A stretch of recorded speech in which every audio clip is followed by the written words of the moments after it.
Hello friends, मैं हाजिर हूँ आपके साथ एक नई कहानी लेकर के जो है पूर्णिया जिला का इतिहास। तो शुरू करते हैं। आज का आधुनिक पूर्णिया जिला भारत के सबसे पुराने जिलों में से एक है और इसकी स्थापना 14 फरवरी 1770 को हुई थी। पूर्णिया अपने जिला बनने के 250 से ज़्यादा साल पूरा कर चुका है।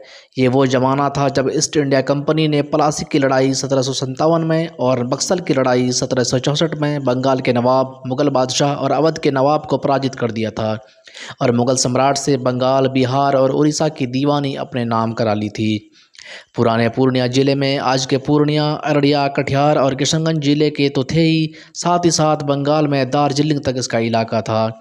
1901 में प्रकाशित गजेटियर के अनुसार पूर्णिया ज़िले का क्षेत्रफल 4,994 स्क्वायर मील और जनसंख्या 18,74,794 थी, जिसमें 9,58,452 पुरुष थे और 9,16,342 महिलाएँ थीं। पूर्णिया जिले की स्थापना कब और किस प्रक्रिया से हुई, इसे खोजने का श्रेय पूर्णिया के ही प्रसिद्ध इतिहासकार प्रोफेसर रामेश्वर प्रसाद को जाता है, जिन्होंने कई सालों के अथक मेहनत के बाद इसकी सही तारीख और उस जमाने की इमारतों के स्थल तक खोज निकाले। 14 फरवरी को पूर्णिया वैलेंटाइन डे के रूप में मनाती है, मगर 14 फरवरी बिहार के पूर्णिया जिले का जन्म दिवस भी है। 14 फरवरी 1770 को एक नौजवान अंग्रेज कलेक्टर मिस्टर डुकरेल ने पूर्णिया के सबसे पहले कलेक्टर के रूप में पदभार संभाला था। 2008 से पहले यह बात किसी को मालूम नहीं थी। बिहार सरकार ने जिलों के स्थापना दिवस मनाए जाने का निर्देश तमाम जिलों को दिया। यह आदेश पूर्णिया भी पहुंचा। तत्कालीन कलेक्टर श्रीधर चुरेबोलू ने इतिहास के retired professor doctor Rameshwar Prasad से आग्रह किया कि पूर्णिया जिले का जन्म दिवस इतिहास की रोशनी में तय करके बताएं। इस तरह 2008 में पहली बार जिले का 239वां स्थापना दिवस मना। थोड़ा पीछे चलते हैं तो पता चलता है कि डॉक्टर फ्रांसिस बुकानन ने 1809-10 में पूर्णिया का व्यापक और विस्तृत सर्वेक्षण किया था। उसमें पूर्णिया जिले का विस्तार दार्जिलिंग, नेपाल, भागलपुर और कोशी की सीमाओं तक था। बुकानन ने संपूर्ण क्षेत्र का भ्रमण टमटम, इक्का, पालकी, हाथी और पैदल तय किया था।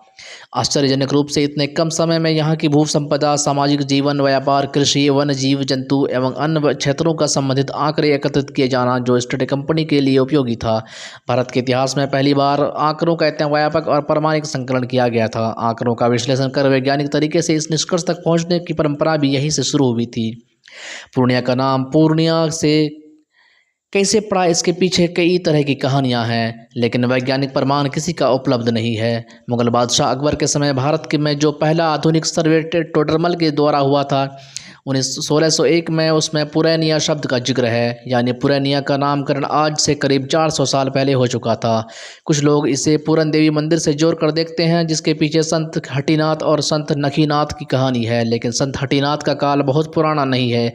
वो समय आज से करीब 250 साल पहले का है, लेकिन टोडरमल का सर्वे 400 साल पुराना है, जिसमें पूर्णिया का जिक्र आ चुका है। लेकिन जनमानस में पूरन देवी मंदिर की जो श्रद्धा है, उसे देखते हुए कई लोग ऐसी बात जरूर करते हैं।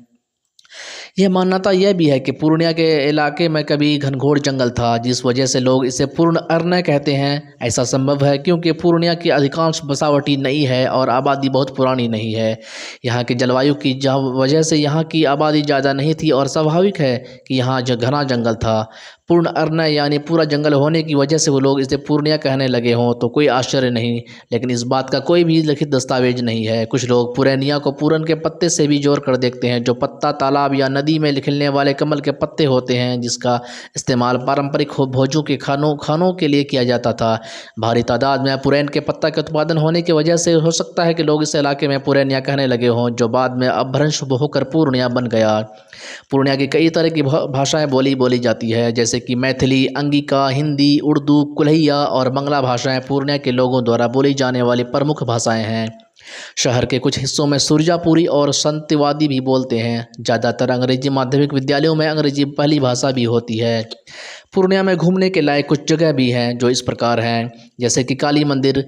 काली मंदिर पूर्णिया देवी दुर्गा के उग्र रूपी देवी काली की समर्पित एक प्रसिद्ध मंदिर है। यह पूर्णिया में एक महत्वपूर्ण तीर्थ स्थल है जो भक्तों को आकर्षित करता है, जो प्रार्थना करने और देवी का दिव्य आशीर्वाद पाने के लिए आते हैं। काजा कोठी पूर्णिया में एक ऐतिहासिक हवेली है जो ब्रिटिश औपनिवेशिक काल से चली आ रही है। यह वास्तुशिल्प चमत्कार भारतीय और यूरोपीय वास्तुकला शैलियों का मिश्रण दर्शाता है। यह क्षेत्र की औपनिवेशिक विरासत की सराहना करने के लिए घूमने के लिए एक दिलचस्प जगह है। जलालगढ़ का किला पूर्णिया के पास स्थित एक प्राचीन किला है। मुगल काल के दौरान निर्मित यह ऐतिहासिक महत्व रखता है और इस क्षेत्र की अतीत झलक प्रदान करता है। किले की खोज करने से आगंतुकों को इसकी भव्यता और ऐतिहासिक वास्तुकला की प्रशंसा करने का मौका मिलता है। किले की वास्तुकला, दीवारें और बुर्ज इतिहास के प्रति उत्साही और फोटोग्राफरों के लिए आकर्षण का सेटिंग बनाते हैं। पूरन देवी मंदिर पूर्णिया में देवी दुर्गा को समर्पित एक लोकप्रिय हिंदू मंदिर है। यह अपने जीवंत त्योहारों और समारोहों के लिए जाना जाता है, खासकर नवरात्रि के दौरान जब भक्त देवी को श्रद्धांजलि देने के लिए इकट्ठा होते हैं। पूर्णिया का संग्रहालय बहुत ही मशहूर है। पूर्णिया संग्रहालय, जिसे जिला संग्रहालय के नाम से भी जाना जाता है, ऐतिहासिक कलाकृतियों और प्रदर्शनों का खजाना है। इसमें प्राचीन सिक्कों, मूर्तियां, मिट्टी के बर्तनों और चित्रों का एक विविध संग्रह है, जो क्षेत्र की सांस्कृतिक विरासत के बारे में जानकारी प्रदान करता है। पूर्णिया का एक ऐसा शहर है जो इतिहास, प्रकृति, आध्यात्मिकता, सांस्कृतिक अनुभवों का एक रमणीय मिश्रण प्रदान करता है। धन्यवाद। अगर वीडियो अच्छा लगे तो लाइक शेयर करना ना भूलें और शेयर करना ज़रूर ना भूलें। सब्सक्राइब